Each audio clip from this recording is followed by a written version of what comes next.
My father-in-law, Roger, he's a great example and a great grease the groove success story. So he is a retired firefighter and Marine. And at the age of 64, and he always lifted, very unusual for his generation. He started when he was 15 and never stopped. But he couldn't quite do 20 pull-ups when he was a Marine. So at the age of 64, he got on the grease the groove protocol. So at that point, his max was 10 reps. So I said, Roger, every time you go by the pull-up bar, hit 5.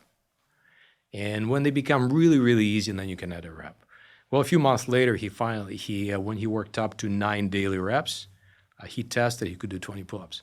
So at 64, he finally aced the U.S. Marine Corps pull-up PT test, something that he couldn't do as a young jarhead. And seeing these older folks who are not taking their age lying down and taking their training very seriously, it's just very admirable. And you see much younger people start complaining. Some 30-year-old comes, "Oh, I'm aging, I'm getting older. What should I do?" It's like, what's wrong with you, son? Yeah, I completely agree. These are inspiring stories, truly inspiring, and people of all ages should pay attention. It's not done in one leap. There's the progressive nature to it. And I think not training to failure just is resurfacing in my mind now as we have this discussion. The idea isn't to grind, it's to just grease the groove, get in there and do it as a practice.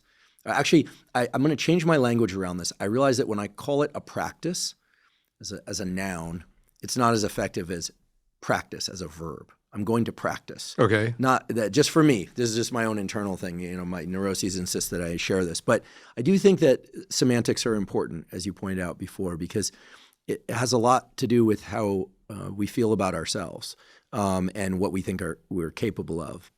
It starts with being inspired to try something, but also, I didn't grow up in a particularly athletic family.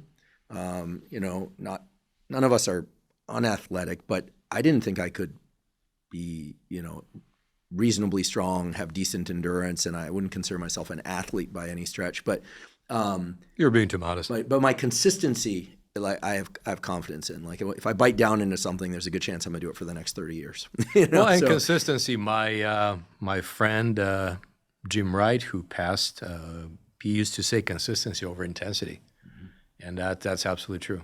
If you're doing things correctly with proper form, if you do it over and over, you will win over long term.